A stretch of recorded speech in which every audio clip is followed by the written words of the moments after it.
Unidentified man lost his life on Sunday after being hit by a speeding passenger train along the Sabroom-Agartala railway road in South Tripura. The tragic accident occurred on the railway tracks passing through the Ratanpur area under the Belonia subdivision.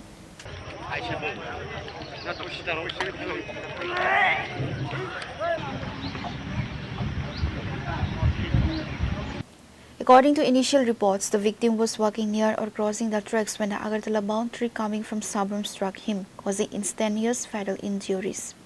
Local residents rushed to the spot immediately following the collision and alerted the authorities.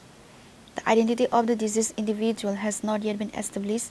Upon receiving the information, a contingent of the Belonia Government Railway Police rushed to the site to secure the area. The police recovered the body from the tracks and transported it to the local hospital morgue for a post-mortem examination.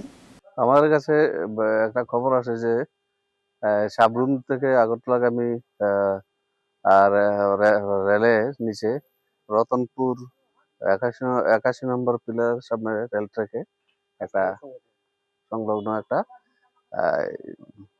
Accident হয়। সাথে সাথে আমরা আসি, এসে ঘটনা সত্য একটা লোক ট্রেনের লাইনে ড্যাশ হয়ে আছে।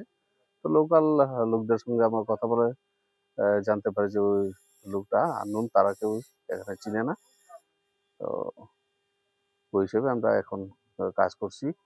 তো যা যা আইনগত করণীয় সবকিছু আমরা করব।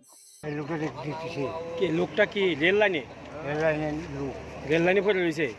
কতক্ষণে দেখছেন? এটা পণ্যটা এরকম।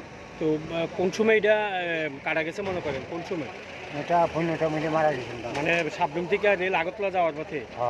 হ্যাঁ, সাবরুম থেকে যাইতেছিল রেল? সাবরুম থেকে মানে যাইতেছে এই টাইমে এটা কাটা পড়ছে এখানে। তো এটা তো রতনপুর হাসপাতাল না? হাসপাতালের কাছেই। The Belonia JRP has registered a case of unnatural death and initiated a thorough investigation into the circumstances surrounding the incident. Authorities are currently circulating descriptions of the victim to local police stations and villages in an effort to establish his identity. Pure report, Chini, Khorang.